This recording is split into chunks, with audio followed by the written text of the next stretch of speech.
that's trying to maintain a car. And then Friday night, we're going to have the Haunted Ghost Tour. And we're almost sold out on this. So anybody that would like to join us, it's going to be downtown. We're going to go through the haunted sections of Cincinnati. And I think it's supposed to be a little warmer that night and not rain. So we still have a few spots open for this. And then November 2nd, this one's going to be really special. Our own Dan Regnall back there is going to do a class on Saul Alinsky. And he's been studying a lot for this class and working very hard on this. I think this is something we probably all would want to listen to. We can learn a lot from these people, fortunately or unfortunately, I don't know. And then we're going to have Small Business is Big Business in Ohio. And this is the class that's going to talk about how important middle-sized and small businesses are, because everybody gets all excited when Amazon comes or something like that. But the backbone of America is really businesses like this that we're standing in now, and smaller even. They're the family-owned businesses. And we're going to have a great class on that one. And then we're going to have Veterans Day with Bob Doolin, who is an American hero, and he flew missions over Germany in World War II, and he is now 100 years old. And he still goes around and gives talks. And then Change the World, this is another one that I'm really passionate about. This is Judge Heather Russell, who has court downtown Cincinnati, and what she's done is when young girls come through for prostitution mostly, if they've been victims of human trafficking, rather than arresting them and putting in prison, she has a system she puts them through to try to help them get their life back. I've heard the subject talked about before, and believe me, it's really something we should all unfortunately know about, but she's doing great work on this. And then we're going to have VOA Museum of Broadcasting on November 16th, where we're actually going to go out to Voice of America and do a tour and hear their history. And then on the 17th, it should be on your chair, it's not on our calendar yet. This is the one we added last. It's going to be a tribute to Tom Petty. And we're calling it Won't Back Down, because we think that's EmpowerU too. So it's going to be a tribute to Tom Petty in our last class of the fall semester. So that one's really going to be fun.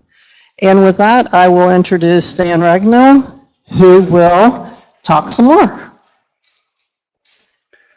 Thank you. Let's have you draw a prize. Get your tickets out, everybody, your lucky tickets. 044. 044. Oh, 44. All right, sir. I'm going to let you give him. Okay. This is a $25 gift certificate to White Oak Nursery, where we had an EmpowerU Saturday. So you can go and get lots of pumpkins.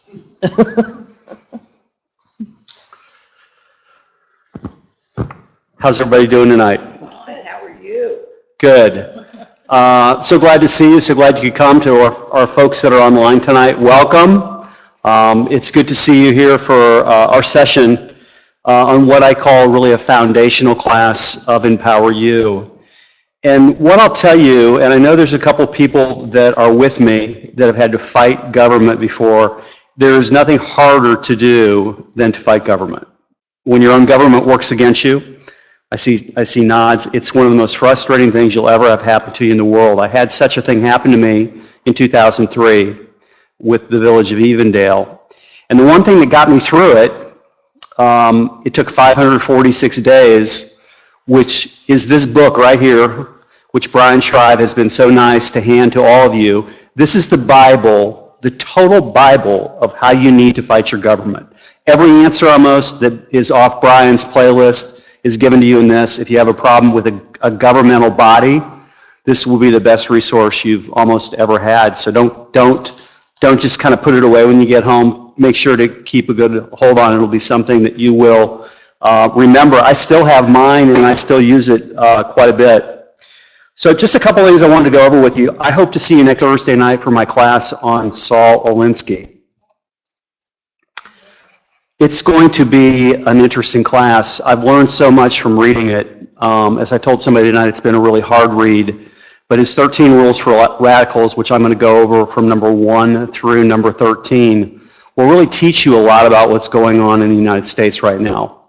All the discord, all the hate speech, everything that's happening, all the ridicule, and it'll guide you through what this is all about. It's been a really interesting kind of self-education that I've been through. I hope you'll join me. It's going to be great. It's going to be fast-moving. If you're not prepared to think that night, if you're having a bad day, if you didn't get any sleep, don't come. It's going to be a tough class, but you're up for it. So yesterday was kind of an interesting day for EmpowerU.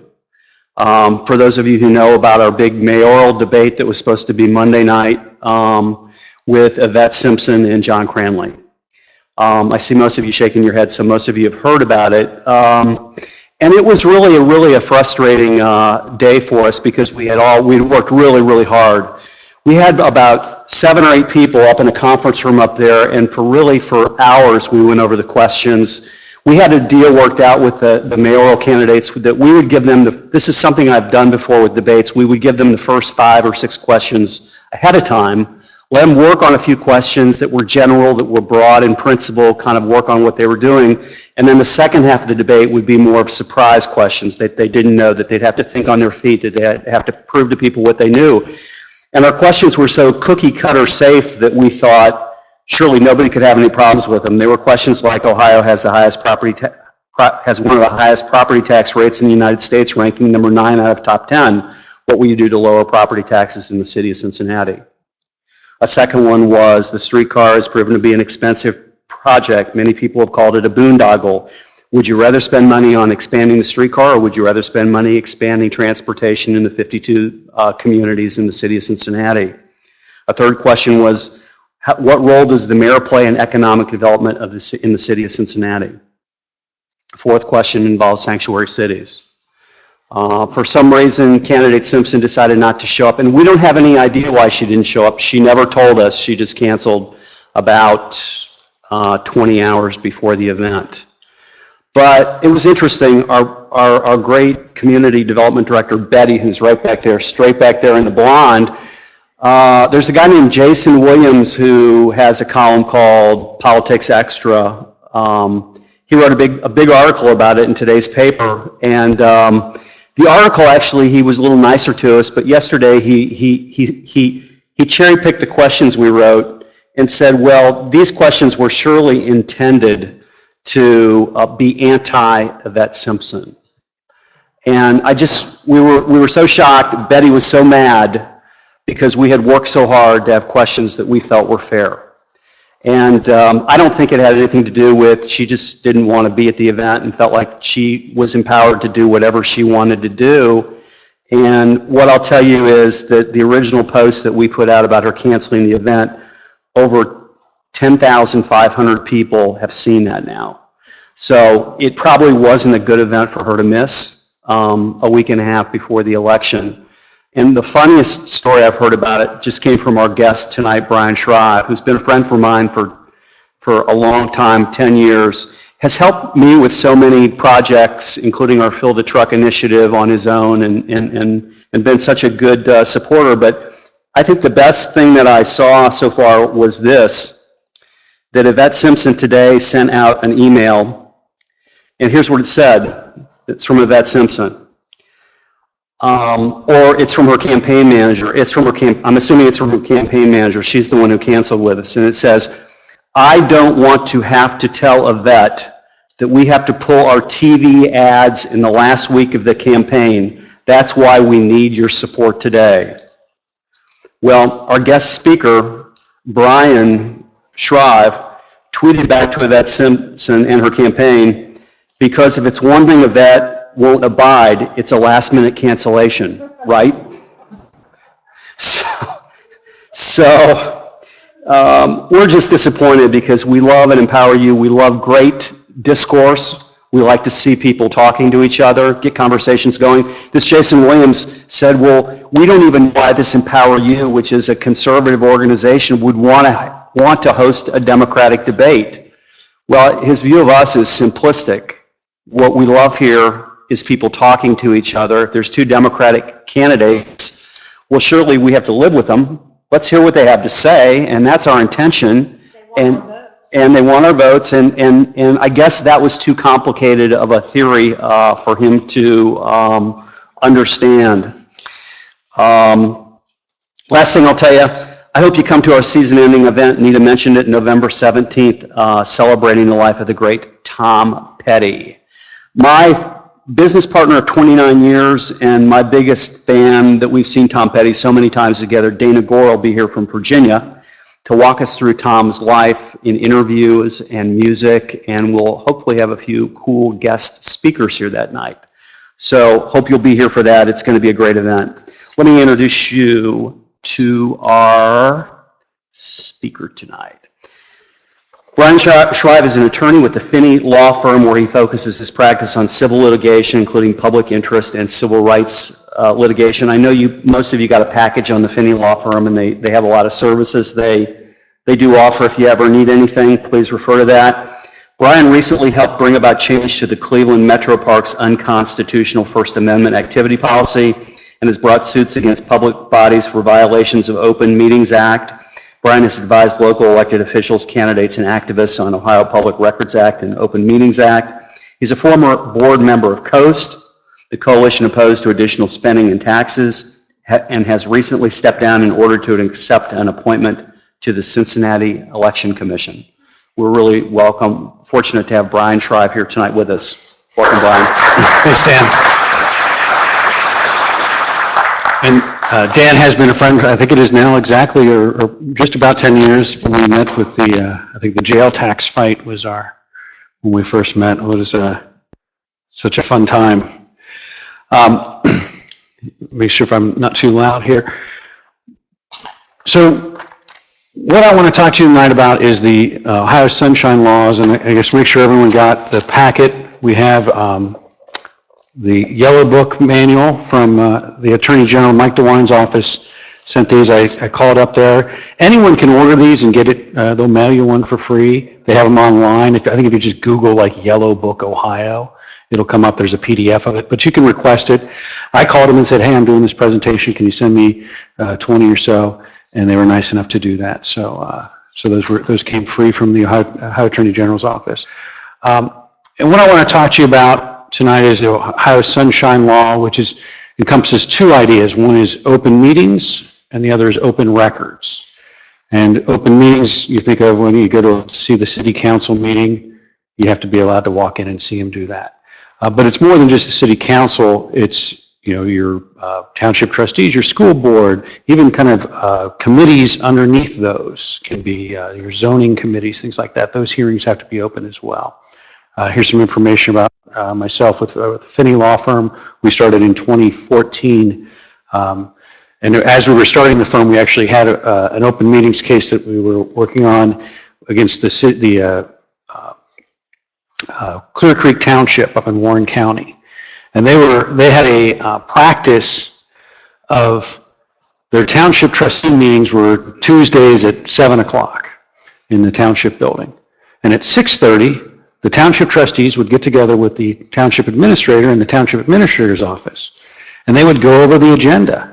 And if any one member of the trustees disagreed with something that was on the agenda, they just pulled it off the agenda until they would get unanimity. So they would, so you would go to a meeting and they'd say, okay, well, what we got? We got ordinance number 7. This is to, pay for the new soccer field. Okay, I move that we adopt it. I second. Vote, yes, yes, yes. No discussion. Nothing. Or they'd say, oh, item 7, we're pulling that from the agenda. Oh, and then they come back the next week and vote on it. It'd be unanimous. And so we found out about that. A client came to us and said, I think they're doing these illegal meetings. And so we dug into it. And that was about 3 years of litigation. It went far too long. The township wanted to fight. But ultimately, we did get an injunction against the township trustees to abide by the open meetings law. And so the overarching idea that we have as kind of as political activists is that we want to affect policy through litigation. So I mentioned in my bio about this case against the Cleveland Metro Parks. So we got a call from a woman up in Cleveland, Allison Abdul Karim. And she's a political activist. She's circulating petitions to legalize marijuana up in Cuyahoga County.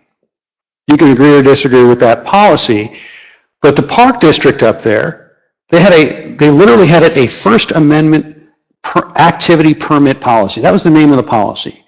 And it just is a simple, this isn't a First Amendment event, but just as a simple, broad statement. If your policy is titled First Amendment Activity Permit Policy, it is unconstitutional. But this policy actually required that you get permission before you engage in any First Amendment activity. And that's what their policy said. It didn't, I'm not broadening and I'm not saying, oh, they said, they didn't say, a speaker with 30 people. They said any First Amendment activity. That was how the policy read. So I called, we filed suit. We talked to the judge. I said, let me explain, Your Honor, what this means. This means when I'm walking through the park with my wife and I lean over and I say, honey, that sunset is almost as beautiful as you are. I have violated the policy. They can kick me out. They can charge me. Because that's a First Amendment activity to talk to my wife. And they said, well, that's ridiculous. I said, it is ridiculous, but that's the policy. So the attorneys and the board quickly changed their policy in light of the lawsuit. And so now, if you want to circulate a petition in Cuyahoga County Parks and the Cleveland Metro Parks, you can do so. If you want to tell your wife you love her in the Metro Parks, you can do that as well. See, and another case that we've recently got resolved is Wagner versus Garfield Heights. Now, Garfield Heights, Ohio, again, is up near Cleveland area. They had a sign ordinance that specifically referred to political signs. So again, if your ordinance specifies political signs, it is unconstitutional. And so they said, you can only have so many square feet of political signs in your yard. Our client had a sign that was too big. They cited him. We brought the suit. We won at the trial court, and this is kind of, the idea here is that these municipalities and government officials that dig their heels in, we actually prevailed at the trial court. The city then appealed it. We lost at the Court of Appeals. And then we appealed it to the United States Supreme Court. And at the same time that our case was going on, there was a case decided by the U.S. Supreme Court that was decisive of our issue. So we said, hey, we just want you to give us the same ruling that you're going to give these people. So we didn't have a full briefing or hearing at the Supreme Court. But the Supreme Court granted that, said, yep, you get the same ruling that we got there. And we went back and eventually won. And now the city is enjoined from enforcing that regulation. And then within the realm of open meetings and kind of public resources here, using kind of a public records request, our client discovered that then City Councilwoman Lori Quinlivan was actually using public resources to run her campaign activities. She was using computers in her City Hall office to send out to access her email and send out her blast emails and managing her email accounts. So Mr. Mark Miller, in that case, we used what's called a taxpayer action, sent a letter to the city solicitor, said, we want you to put a stop to this. And the city solicitor refused to put a stop to it. So we brought the suit on behalf of the city. And at one point, Ms. Quinlivan actually claimed a First Amendment right to use public resources for her political campaign. Eventually, we got the injunction against her. Yes, you have a question? Do you have to pay any money to the city for using city employees? The question was whether or not Ms. Quinlivan had to pay back the city. I don't believe she did. They had kind of figured out that there was the kind of the bandwidth time. I don't know that she was actually required to pay back any time. I can look into that and see, but I don't believe there was any requirement to pay it back. Excuse me a minute, Brian. One thing we forgot to say is if you have a question, can you raise your hand so we can give you the mic? Because we have folks online. Oh, okay. Okay, thank you. Yep. And then we had a series of cases, and I'll just briefly kind of run through these with the Cincinnati Public Schools. And these were where we were able to use public records requests to kind of uncover issues that were going on. So 2002, there was litigation. It ultimately resulted in an agreement now where if the teachers union puts political information in the teachers' mailboxes, the school board actually has to contact our office, the attorneys for Coast, and give equal access. So if the union says, hey, we want to put this pro-levy stuff in your box, we get a call saying, hey, do you want to put some anti-levy stuff in the box? So, or we want to put stuff about a certain candidate, we're entitled to, it's open up to and that came about through some public records work. And there was the votes for ice cream scandal a few years ago where the Cincinnati Public Schools actually drove students who were old enough to vote to go vote and then took them out for ice cream. But the buses had Democrat activists on the bus handing them out Democrat sample ballots only, and then, rewarding them with ice cream. And one of my favorites, and this was just a fun piece of litigation, candidly, was in the 2012 levy campaign. The teachers union and the administration were using the email system to communicate the levy activities and coordinate campaign activities. And one of the emails that we could walk, talk, or pay, one of the union leaders actually sent an email to the teachers at one school that said, you either walk, talk, or pay. You either walk door to door to hand out materials in favor of the levy, you either make phone calls on behalf of the levy, or you write a check to the levy campaign. But everyone has to do something at the school. And these were uncovered by a public records request. And then in the course of the litigation on this, Coast was sending out, we'd find an egregious email like the walk, talk, or pay, and would send an email out to our emails list. And at one point, the attorney for Cincinnati Public Schools kind of cried to the judge, they keep embarrassing us. It's like, well, stops. We have a question? Oh. Is it on now? There we go, yeah. What was the reason for the appeals court to rule in favor of the Garfield Heights political sign issue? On that one, as I recall, it was the question was whether there was it was a reasonable time, place, or manner restriction. So first, within the First Amendment realm, there can be, as long as it's content neutral, and the question, to get too far astray in the First Amendment, the question of content neutral is simply, if you have to read the sign to determine whether the ordinance applies or not, then it's not content neutral. Because you have to, whether it's viewpoint, there's a difference between viewpoint and content. Content just said, if I have to read the sign and it says vote for, and it's political. Whereas it says, free lemonade, that's not political. But as soon as you have to read the content to understand whether or not the political sign ordinance applies, then it's not content neutral. So that was the kind of the fight there, and that the Supreme Court resolved in that kind of parallel case that we were involved in. So, now if we can get back, let me head into the kind of the meat of our material today. So the Ohio Sunshine Law is the Public Records Act, which is in the Ohio Revised Code at 149.43, and the Open Meetings Act, which is 121.22. We've got some different, kind of some great quotes from the Founding Fathers. Information is the currency of democracy. We like to throw I put these into our complaints in our cases, kind of bolster it up a little bit.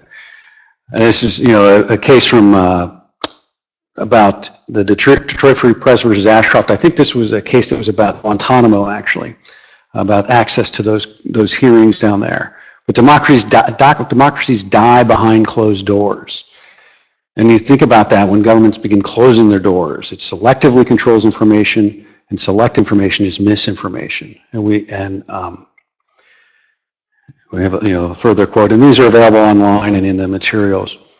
And this is one I picked up from Franklin Delano Roosevelt that I like, is the only sure bulwark of a continuing liberty is a government strong enough to protect the interest of the people, and a people strong enough and well enough informed to maintain its sovereign control over the government. And that's what our focus is with this course and with kind of this practice of law, is that the people have to maintain control of their government, they have to maintain knowledge of their government. And public records are one way we do that, and the King versus Fisher case talks about that. Historically, you had very limited access to public records.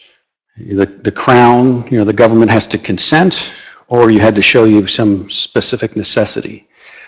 But Ohio says that these records belong to the public, and the officials are simply custodians and trustees for the people. So that anyone has the right to inspect these records, subject only to limitations that it doesn't endanger the safety of the record or interfere. So a public record, we'll start with the Public Records Office. A public record is any record kept by any public office. So it's a document, a device, it can be an audio recording, a video recording, but anything that was created by or received by a government office. So when you file something with your local, with the auditor challenging your property values, that board of revision complaint is a public record that we're entitled to look at. But it's limited by saying it has to do something that serves to document the organization, the function, the policies, decisions, procedures, or other activities of the office. So we'll talk, there's a case that we'll mention later, but if you work for the county auditor and you send an email to your spouse, hey, what do you say we got to dinner tonight? That's not a public record because it's not documenting any function of the office. That's not something we need to get. Now maybe if we're showing this guy doesn't do anything but send emails to his wife all day, that might be another story. And then it has to be kept by a public office. And so a public office is any state agency, public institution, political subdivisions. And so we talk about that, school districts. Generally a private business isn't, even if it's doing work in conjunction with a state office. But then there are exceptions, but if they, just because they receive funds is not an agent. But when we say the presumption is with these is that it's not a public office with a private entity unless there's clear and convincing evidence that it's the functional equivalent of a public office. So if a private entity is performing a governmental function and the level of governmental funding, the extent of the government involvement in that activity or regulation, and whether it was created for the purpose of avoiding the Public Records Act. So the Ohio High School Athletic Association is a private entity that effectively is a public office. 3CDC here in Cincinnati, the Film Commission in Hamilton County, Township Association. And kept by the public office, and that's really that it has to have possession of it in some either actual physical or some control. And there's an interesting case out of Cincinnati that the Cincinnati Board of Education was interviewing superintendent candidates, but the board itself never had possession of any of the resumes and application materials.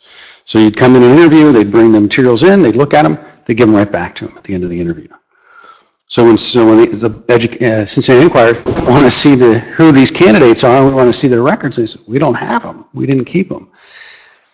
And so the court in this case said, they haven't been kept, they're not a public record, you're not entitled to them.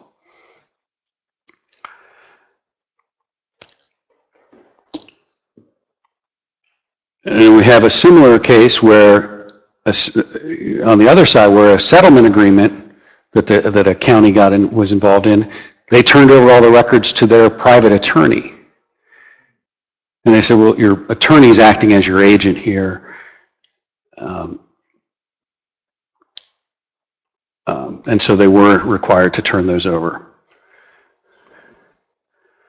And again, the idea of documenting, we talk about documenting the organization or functions of the activities. So anything the government utilizes to carry out its duties and responsibilities, but just because a public officer writes something down doesn't make it a public record. And so, classic example, a judge's notes in a case are not public records. And then letters that are kind of sent to a judge unsolicited, engaging for leniency or things like that. If they're not used in making the decision by the judge in that case, they're not going to be a public record. Now, this is a funny case, kind of goes back to the idea of, oh, you send your wife an email, let's go to dinner. That's not a public record. But if your employer, the public employee, this is a school district, investigates you to say, I think this person's spending all their time on the email and not doing their actual job. Now that email is serving a political function documenting the investigation of the employee. So in this case, in State XRL Bowman versus Jackson City School District, the superintendent investigated emails that were sent by a teacher that were inappropriate and I believe sexually inappropriate, but I'm not exactly sure what the inappropriate nature was. And that teacher was investigated and ultimately disciplined over them. And they said, well, now, because those emails were used in the disciplinary investigation, they are a public record. And so they were entitled to receive those. And there's a case actually going on right now in Hamilton County that is very interesting to me and to anyone with a public records mindset. It's this community press versus the city of Blue Ash. And what Blue Ash did was they hired an outside consulting firm to do questionnaires of their employees about their supervisors. And then they used these questionnaires for the department heads. They provided the summary reports of these questionnaires to those department heads and used them for coaching and training. But then ultimately the results were kept by this private company. And the community press said, I want to see these.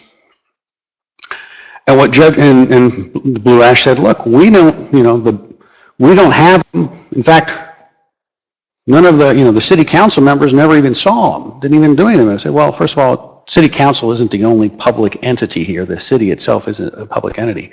But Judge Martin in Hamilton County Common Pleas Court said, the questionnaire themselves, the reports, document the public contract. He said, Blue Ash paid for something. What did they pay for? They paid for these summary reports and these questionnaires.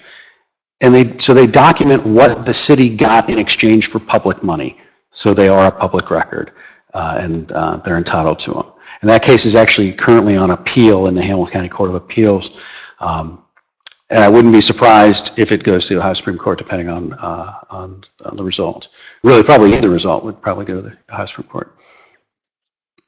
And then there's 27 specifically listed statutory exemptions, and actually I think it's grown.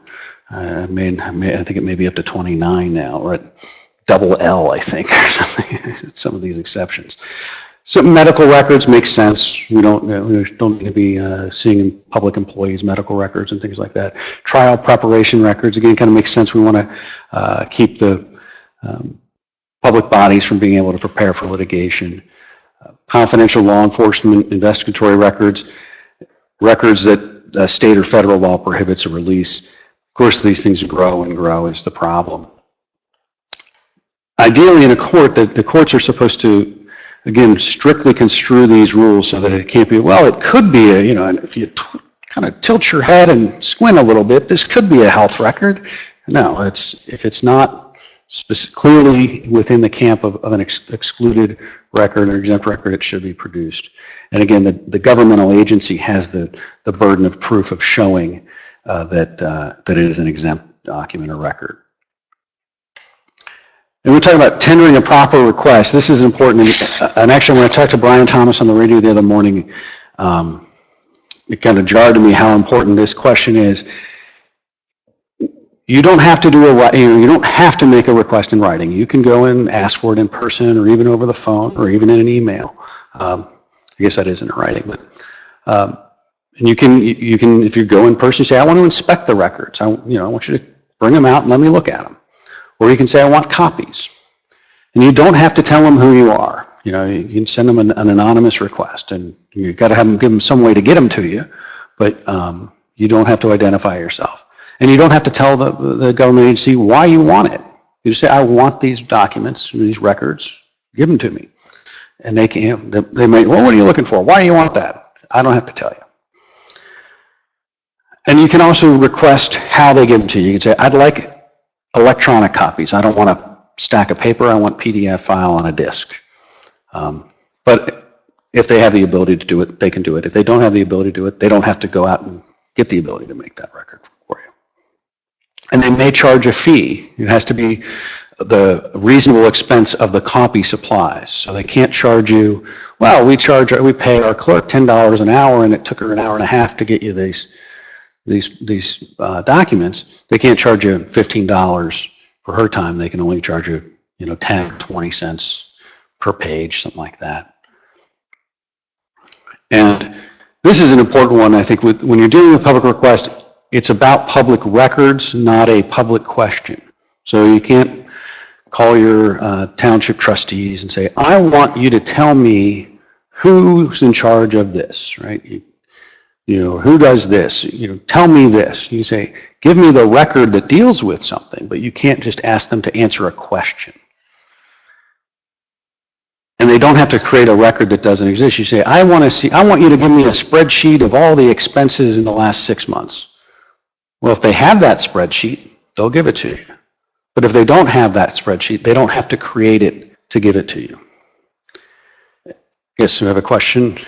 What if they have it, but they tell you? Can you wait just a minute for the microphone?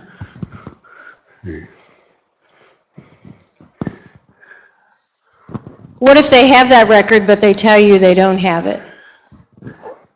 That can be a problem, and if and that can get into litigation. We've had that where if you have, questions, how do we know, right? You would get into litigation. I know you've got this document. How do you prove it? And you would go to court to find that out.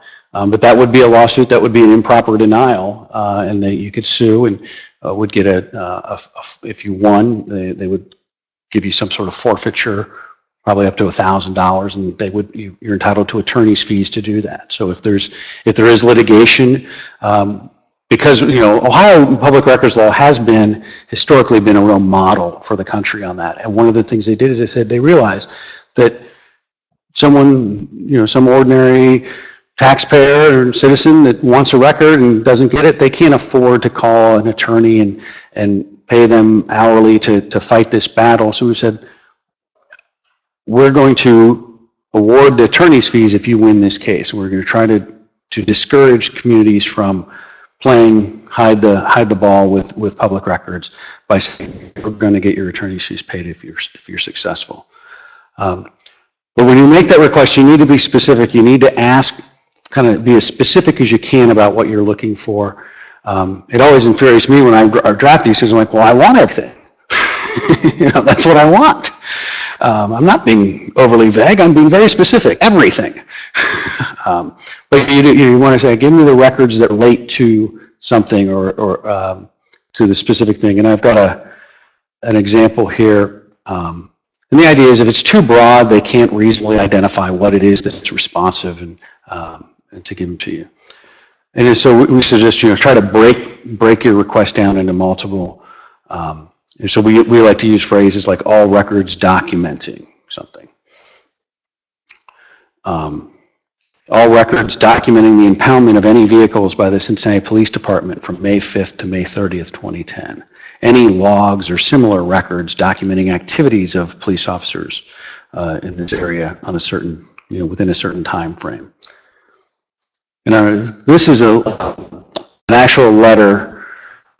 We had a client come to us just recently, and this is what they submitted on their own to the University of Cincinnati. So they want any communication sent from university staff, faculty, and any other personnel regarding the tweet, which was a tweet about anger study, and its contents, as well as the associated study prior to the public posting of the tweet. So pretty broad, a lot of stuff that you're asking for there. And this university responded, well, here's some of what you asked for. Here's the study. Here's a link to the study. But everything else is overly broad. And they said, so what do they call it? They called it, as written, ambiguous and overly broad. So we need more clarity. So the client called us and said, hey, I'm trying to get this. So this is what we drafted. I said, I want a copy of the university's social media policy that was ineffective at the time that tweet was sent. I want a copy of the social media policy since then, if it's changed since then. And I said, look, I can't, again, when we said I can't ask them a question, or I can't say, tell me who did this. They don't have to tell me. So I said, how do I get them to tell me who sent this tweet? I said, okay, well, I want the personnel file for every UC employee who had the ability to send that tweet. And then I said, I want the personnel file of the individual who actually did send the tweet. And I want the records of the communications where they were seeking approval of that or giving approval to send that tweet. So you have to think kind of creatively to kind of figure out how do I get the answer to my question without necessarily asking the question. And so we broke it down, you see, into kind of 7 distinct letters or requests. And actually in there I actually requested as well, give me, as I recall I did on that one, I want you to tell me what documents relate to what request.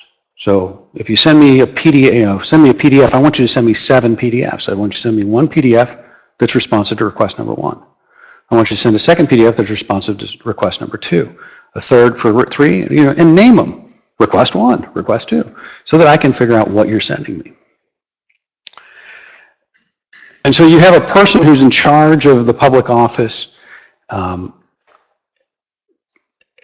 person responsible for the public records, and the public office itself, the University of Cincinnati in this case, that's responsible for producing public records, as well as their public records person.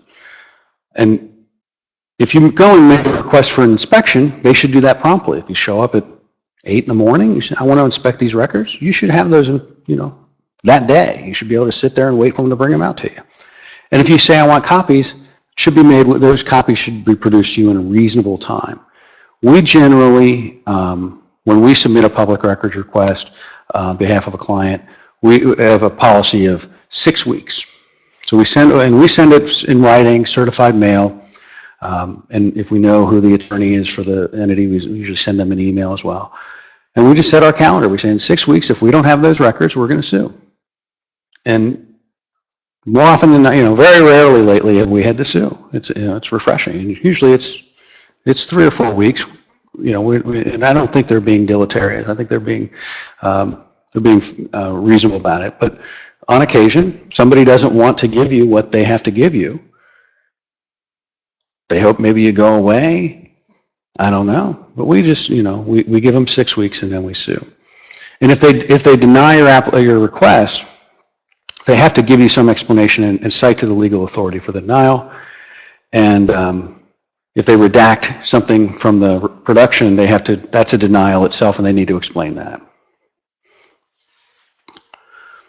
And again, we talked about if they refuse to give you some document or fail to give you some document, you have a right to bring a suit. It's a mandamus action.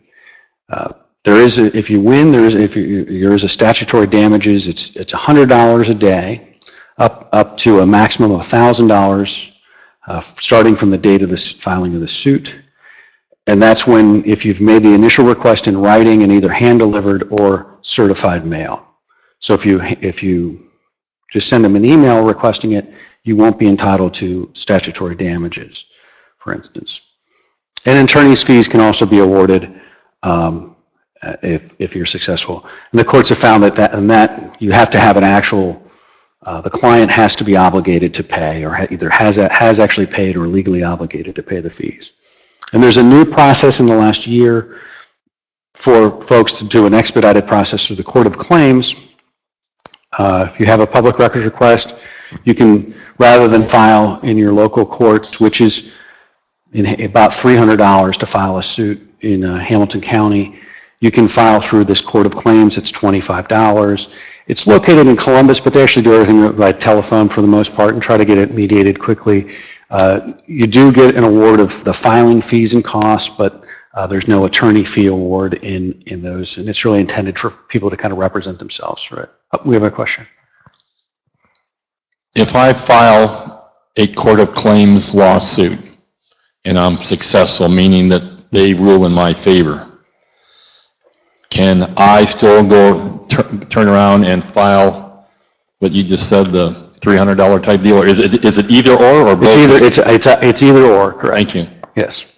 Yeah, and kind of once it's decided, it's decided. It's just dispositive either way.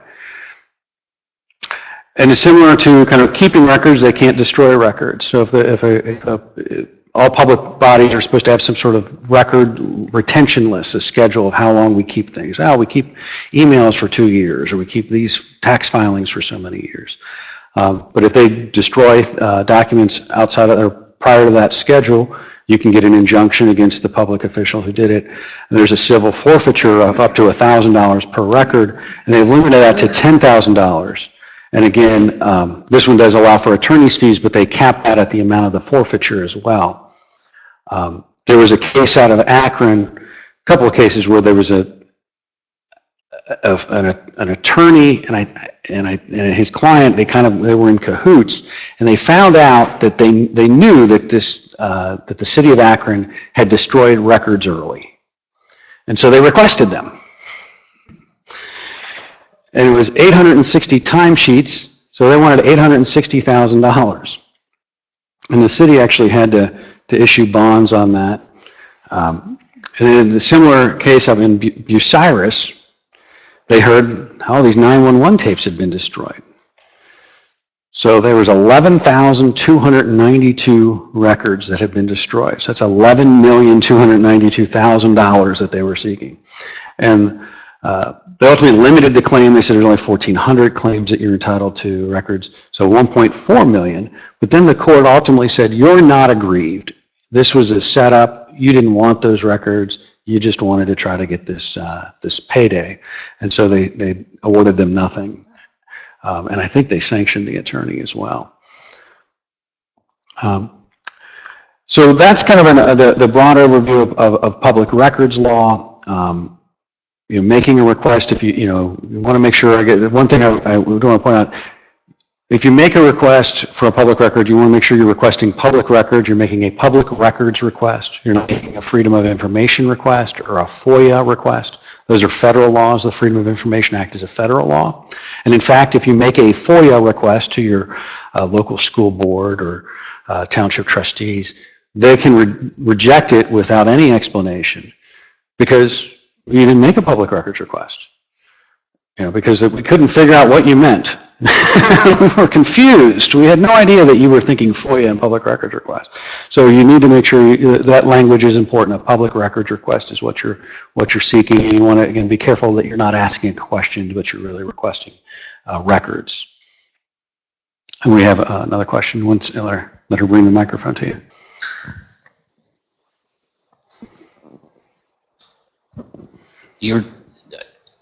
On your slide there, it says closed door executive sessions for specific purposes. Yes. Now, I think personnel matters or disciplinary matters are like a school board may discipline a janitor for sleeping or something.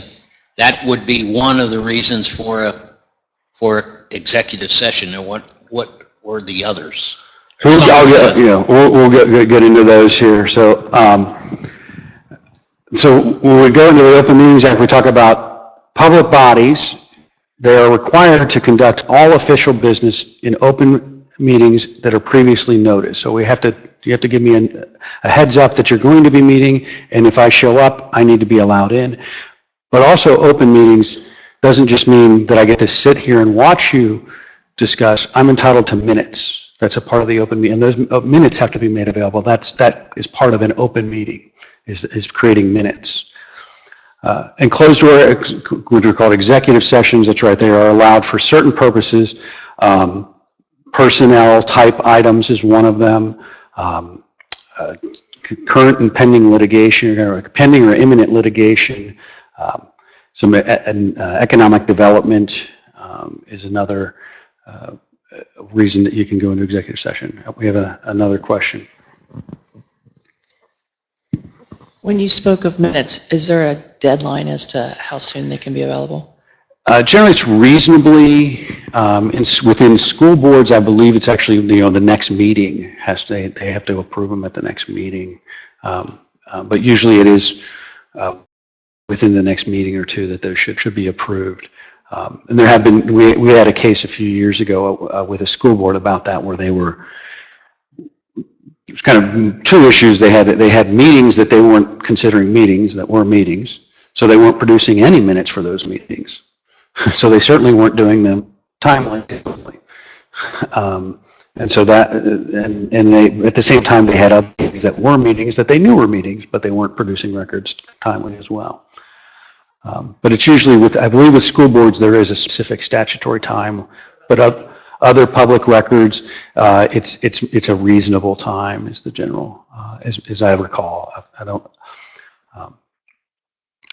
so public bodies, let's talk about that. That's this is under state law again. This is any board or commission, city council, township trustees, school boards, any decision-making body of a state agency or institution is a public body, and it's any committee or subcommittee of a public body is also a public body. So if the school board has a subcommittee on testing or something, that's a public body itself.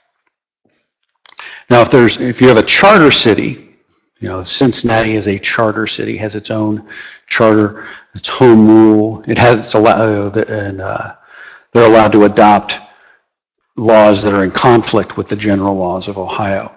So a charter city can override the Open Meetings Act. So when you're looking at trying to figure out, is my city violating the Open Meetings Act, you want to say, well, are they a charter city? And you want to look to their charter to see if they say something different than the state law. We had a conversation about this earlier. A meeting, only lawyers and judges could have a hard time figuring out what a meeting is. But in Ohio, for purposes of open meetings, a meeting is a prearranged discussion of the public business of the public body by a majority of its members. So there's 4 things it has to be. It has to be prearranged. So if you just run into 3 of your fellow council members in the hallway or at the ball game, accidentally, that's not prearranged. It has to be a discussion among the members and about public body.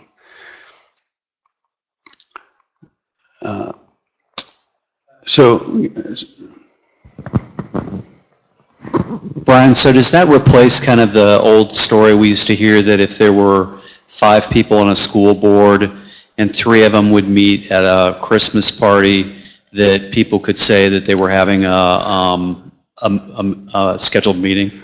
Right. People can still say it. But correct, if you go to a party, and you think about, we have, in Ohio, we have townships, a lot of townships that are 3 board members, and hopefully they get along. We'd like to think that they're friendly outside and may go to a Christmas party and have common friends or things like that. They should be allowed to socialize. But if they say, hey, Joe, let's go talk, when we go to the Christmas party at our neighbor's house, let's you and I go in the back room and talk about politics and talk about the township business. Then it's a prearranged meeting. But if we're both at the Christmas party. How are you? How are your kids? You still playing soccer? That's not a public meeting. But I'm sure someone, of course, people will say, oh, they were at Susie's Christmas party together. We know what was going on. So again, impromptu meetings are not prohibited. Question earlier before we started about emails, and this is a recent case from last year in the Ohio Supreme Court that kind of distinguishes if you're on a board and you send an email to the other board members on your own that no one asked you to, or it wasn't planned out that, I'm going to send it. That doesn't count as prearranged. But a series of emails, you send one email out to the other board members, and then you guys start back and forth discussing some issue of public business. At some point, it becomes prearranged, and it becomes a meeting. And this was a case, White versus King, from the Ohio Supreme Court last year. That was, as I recall, it was a school board preparing to write they wanted to write a joint letter to the editor or something, and one of the school board members had his nose out of joint, so he filed suit. So nothing in the plain language says, and this is a change in law. We actually, our firm had a case probably 8 years ago, or I guess a prior iteration of our firm, I should say, on this very issue as well, about emails as meetings, and the courts at that time said an email is not a meeting. But now the courts have kind of recognized that society and technology changes, and now a meeting doesn't have to occur face-to-face. So you can have prearranged telephone conferences, video conferences, emails, text, tweets, or any other form of communication. So I know some government agencies are kind of figuring out how do we live in that world, and how do we that balance of we're used to using emails.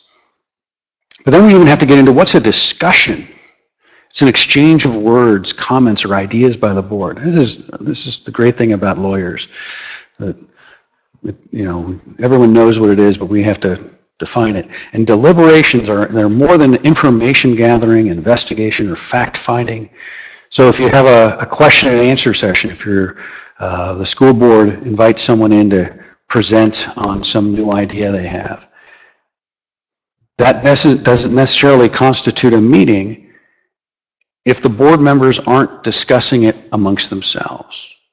So the courts will say, well, we're all up here, you guys are all on the board, and I'm talking, but you're not talking to each other, so we're not having a meeting.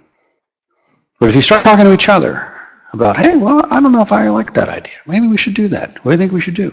Then it can become a meeting. And this is actually a decision from a Hamilton County case. Deliberation is the act of weighing and examining the reasons for and against a choice or a measure. A discussion and consideration by a number of persons of the reasons for and against a measure. This was written in a case where they didn't find a meeting. As you can imagine, when it's this difficult to make a meeting, that's not a meeting. When the court's kind of, it's this deliberate, tough, real, intensive action. There's never a meeting under that sort of scenario. Of course, we found ways to kind of circumvent these meeting requirements. People have had back-to-back meetings. This was a case in the city of Cincinnati a number of years ago where the mayor would, I think it was with Mayor Mallory, would kind of pull in 3 council members at a time and take their temperature and get another 3 in and take the temperature of the room. And so those became 2 parts of the same meeting. And we have kind of, again, what is a meeting? You must simultaneously conduct a meeting and deliberate over public business. And again, you can tell by just reading this language that there was no meeting according to this court. Thoroughly discussing all of the factors involved in a decision, carefully weighing the positive factors against the negative factors, cautiously considering the ramifications of its proposed action, and gradually arriving at a proper decision which reflects the legislative process. I don't know that there's ever been a meeting in the state of Ohio under these terms. And we talked about the executive session in that question. So they can hold executive sessions, which is when they can exclude the public from a meeting. They can do that during a regular meeting, or they can do it at a special meeting that was called for the sole purpose of considering any of the following matters. Let me pull this up. There we go. The sole purpose. So personnel, the property purchase or sale, pending or imminent court action, negotiations with labor unions, anything that's required by federal or state law to be kept private, security arrangements are exempt now, trade secret information of a hospital, trade secrets of economic development assistance requests are now the exceptions to those meetings, to the executive session meetings. Yes. So the deal the city cut Amazon or sent to Amazon in the proposal that was transmitted on Friday, is that an open record or is it not? Is it a trade secret? Well, that would be under the open records. Depending on the city's submissions should be open. I don't, because it's not a trade secret. I mean, we're a city. I don't know that a municipality really can't have a trade secret per se. So I would expect that should be an open record. It's probably one of those things where they might take their time getting it to you. But I can't think of a reason off the top of my head why that wouldn't be an open record. And so again, just as we talked about public records, that they need to be ruled, that they need to be looked at in favor of public access. Again, executive sessions, when a public body goes into executive session, they need to do it. They need to strictly comply with that, and they need when the courts examine kind of their rationale, it really needs to jibe, and the reasoning is to be in favor of public access again and doing the public business in the open. So when a suit is brought against a public body for executive session violations, it's the public body's burden to prove that justifies the executive session under one of the exceptions. So what we call personnel, the full text of that is to consider the appointment, employment, dismissal, discipline, promotion, demotion, or compensation of a public employee or official, or the investigation or charges of complaints against a public employee, official licensee, or regulated individual. So when a school is perhaps going to punish an employee or even a student, they can go into executive session on that. When it's an employee, when there's an investigation or charges on that, the employee or student can actually say, nope, I want it in the open. They can demand that be done in the open. But with personnel, they actually can't, the public bodies aren't allowed to just say, we're going to executive session for personnel reasons. They actually have to specify, is it the appointment of an employee? Is it employment of someone? Is it a dismissal? Is it discipline? Are we promoting? Are we demoting? Which one of those specifically are we doing? So they can't say just personnel or personnel matters. And they also can't just run off that entire laundry list. That's a violation as well, because the idea is we have a right to know why they're going to executive session with some specificity, and just kind of this general personnel isn't enough. And so then we go to the kind of the property ones, where people are property. So that's about purchasing property for a public purpose, for the sale of property at competitive bidding. And again, the key here is if premature disclosure of information would give unfair competitive advantage to a person whose personal private interest are adverse to the general public interest. So we've had cases involving these, and we say, well, we've got, a city's going to sell property to the county. Well, they're both public bodies. How can either of them have an interest that is adverse to the general public interest? So that should never be, in my mind, never be an executive session if two public bodies are going to be involved in a transaction like that. Brian, we have a question online. Okay.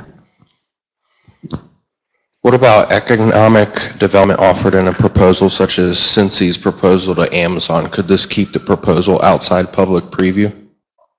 That would be, again, the meetings, so the meetings about that, and actually the city of Cincinnati is kind of is an interesting hybrid on that with public meetings. We talked a little bit about charter cities, and the city charter of the city of Cincinnati actually is broader than Ohio law and says all meetings of city council shall be open. There's no executive sessions at all in the city of Cincinnati. So the city council has to have all of their meetings in public. So it's actually, you'll never see a city council meeting where they say, we're going to go into executive session to discuss this or that. Usually what happens is, when it's a litigation matter, the city manager is kind of empowered to make the decisions about that, or the mayor. And so the council doesn't need to weigh in. So if the city council met to discuss what we're going to, proposal for Amazon, then that would have been required to have been in public. With a document, with the submission of the application, if it involved kind of Amazon trade secrets, perhaps they could find a way to protect that, but I think generally the cities should be available to the public, the city's application to, kind of say, this is what we'll give you. When we get into litigation matters, it's not simply litigating, oh, someone might sue us over something. So it has to be either pending or imminent litigation. So pending litigation is while it's in, someone sued you or you've sued someone else, litigation is pending. Pending, so if no one sued you yet or you haven't sued anyone yet, it's not pending. Now it could be imminent then. Are you pretty sure you're going to sue someone, or someone told you you're going to hear from my lawyers? We're going to sue you. Then it's pending, or then it's imminent. I'm sorry. But again, so the courts have said it's satisfied. Again, this looks like something where a judge doesn't want to find imminent. A public body has formally committed itself to a litigative solution and assumed a litigative posture, frequently manifested by a decision to commit government resources. So we've seen cases where somebody said, actually, Judge Hartman, who's now Judge Hartman, when he was in practice, he went to a meeting of the Claremont County Board of Elections. They saw him walk in, and they assumed they were being sued. They said, if he's not suing us yet, he will be. We're going to executive session to discuss imminent litigation. Because he walked into the room, and they said, I don't know that that's imminent. So what happens sometimes too is that bodies will go into executive session to discuss some sort of litigation, but actually to go into executive session about litigation, pending or imminent litigation, you have to go confer with your attorney. So the attorney for that public body would go into the executive session as well. So kind of a tell if you're at a public meeting and they say, we're going into executive session for litigation, and the members of the body go out, but the lawyer's sitting there in the in the main room. You say, I don't think they're consulting with their attorney, so I think they're in an improper executive session. And sometimes we've seen public members of a body who are an attorney, and they say, well, we were consulting, I was the attorney. And they say, no. Just because you're a member of a public body doesn't make you an attorney for the public body. In fact, you're not permitted to be the attorney for the public body under the case law. And so we've seen that. We've actually seen cases like that. We were involved in some cases in the past where a county commissioner said, well, I was the attorney. No, you weren't. And to someone I asked earlier, the minutes, so minutes of a regular or special meeting of any public body shall be promptly prepared. So I was incorrect. I said reasonable time. It's promptly. And they need to be prepared, filed, and maintained and open for public inspection. And again, minutes don't have to be a verbatim transcript. They just have to give us enough facts so that a member of the public can understand and appreciate the rationale behind the public body's decisions. And again, if you find a violation, if you suspect a violation, you can sue to compel compliance with the Open Meetings Act. We've had a number of suits recently involving improper executive sessions, or we had the Clear Creek Township a few years ago. Like I said, that the trustees would meet in advance, and actually the funny was we got the audio of these meetings, and there was one issue that had been kicked from 4 different meetings. It was about, I think it was who was going to do the landscaping for the soccer field, and they'd meet in the pre-meeting meeting. They even had a name. Again, if you have a name for this illegal meeting, it's an illegal meeting. So they had their pre-meeting meeting, and the one member of the township trustee said, I'm not sure I want to use, the same guy we've been using for years. Don't you think we ought to see if there's other companies out there that might be able to do it cheaper, better? So they took it off the agenda for that week, and over the course of the next couple of weeks, kind of leaned on her. Let's just vote for it. She said, no, I'm still not quite ready. So about 3 or 4 meetings go by before they finally comes up. And at the meeting, the township administrator says, well, introducing the ordinance, he says, we are finally to fruition.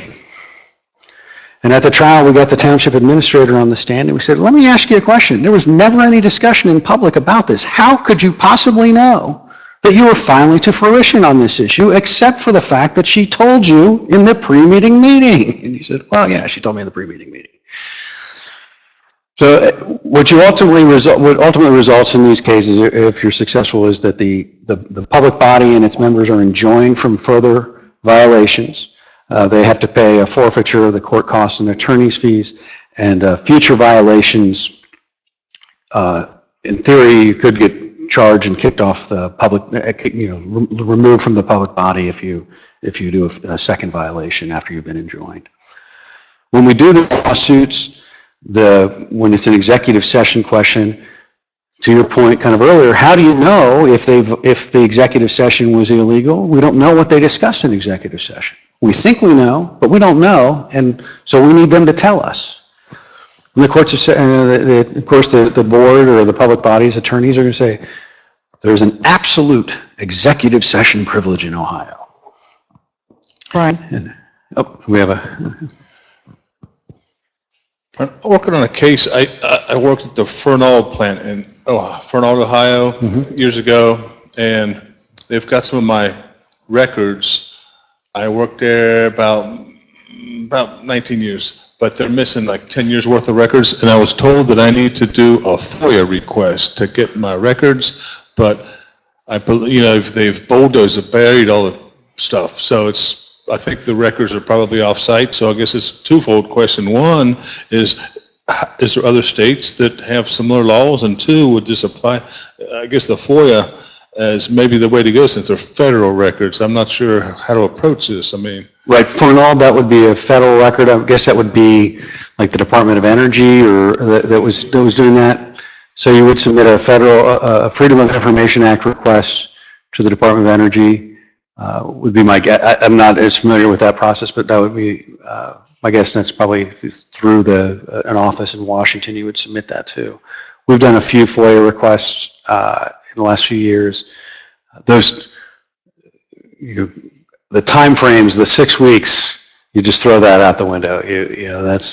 They'll send you a letter. We need more time. They have limits. They have actually pretty strict time limits, but all they have to do is either respond with the documents or tell you we need more time. So they just we need more time, we need more time.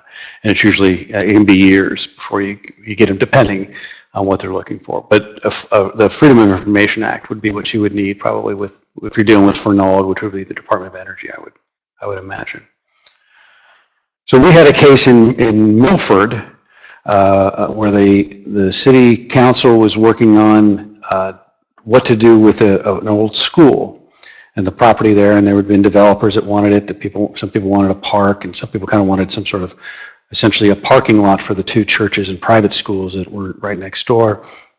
And we had a client who wanted this out in the open, and we found that there was email meetings going on, and we brought this case kind of as shortly after that email meeting case came out. So we found emails exchanged amongst multiple members of the council, and their attorneys kind of cited this idea of that there's this absolute executive session privilege.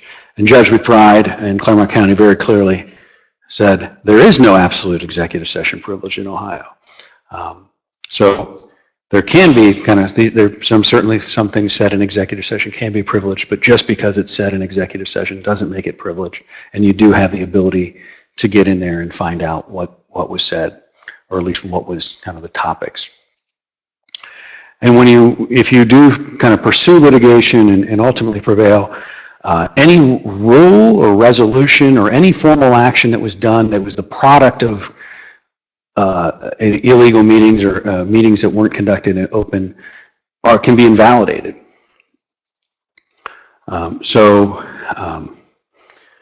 if you if you have a deliberate in executive session, if it's properly called executive session, and then you go out and vote, that's fine. But if it's an improperly called executive session or an improper executive session, and then you vote, you can invalidate that decision. And again, if you're bringing a suit, there's a civil forfeiture of $500 for each violation, and it's kind of distinct violation.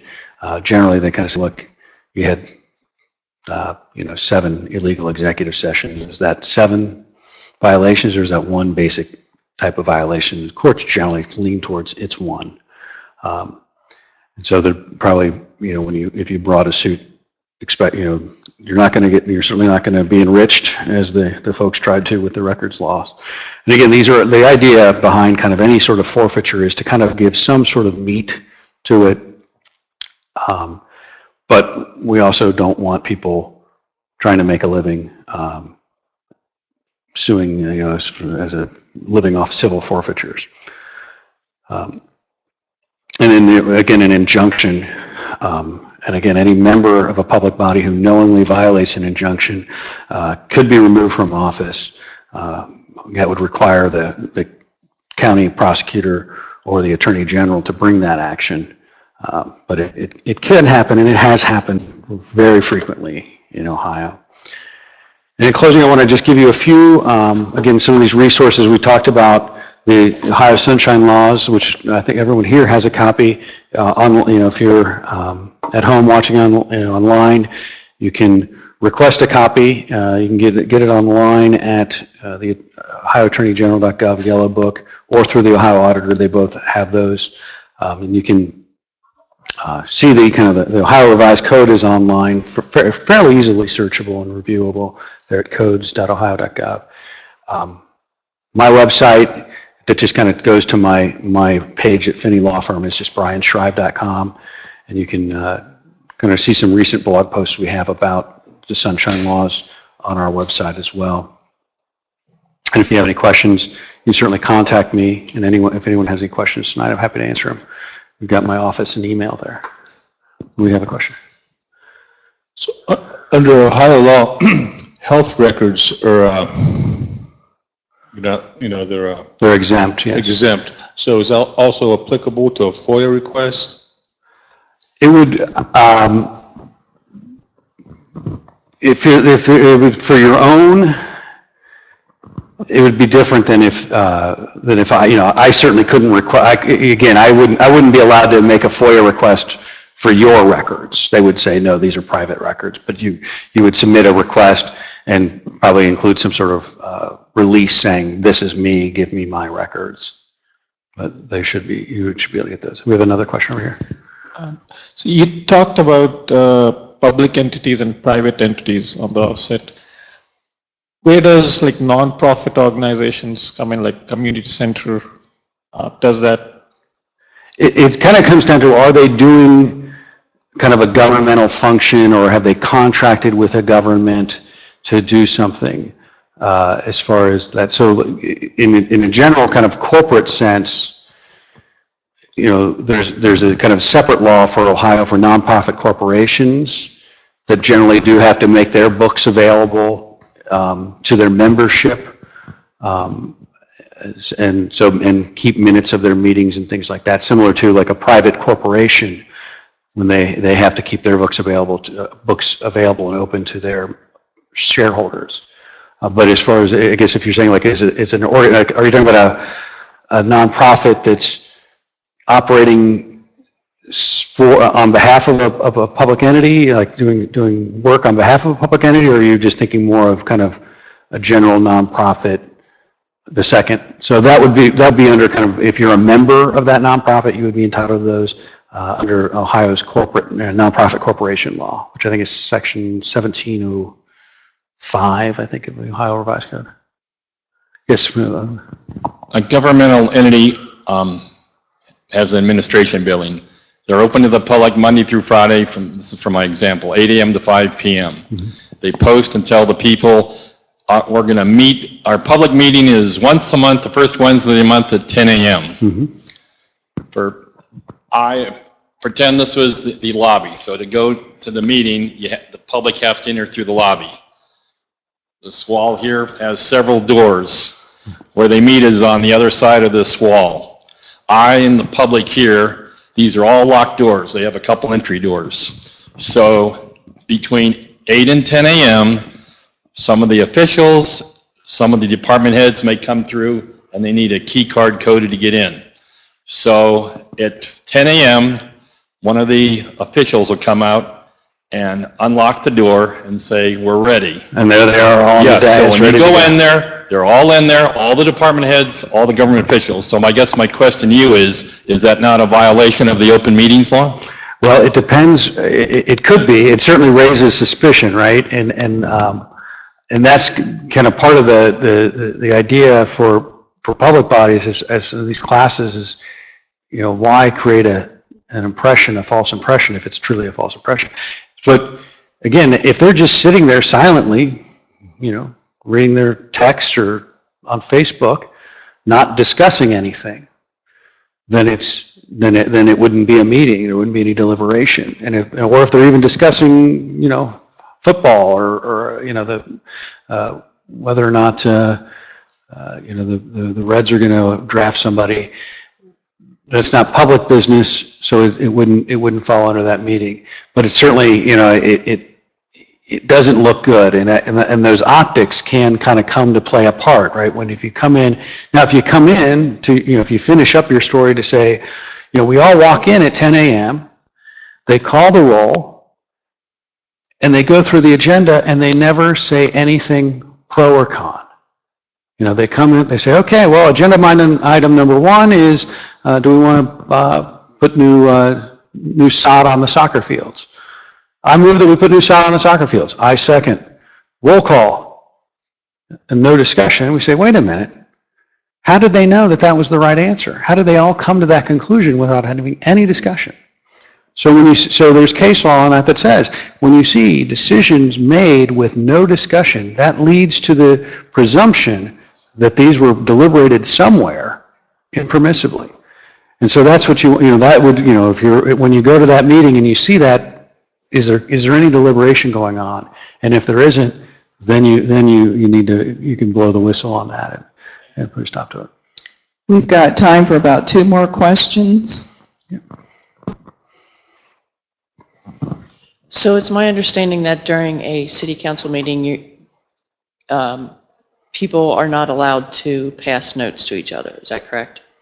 Right. The idea is the deliberation needs to be audible, and so that's one good point is you if we have a case that's up in Cleveland right now on a similar issue.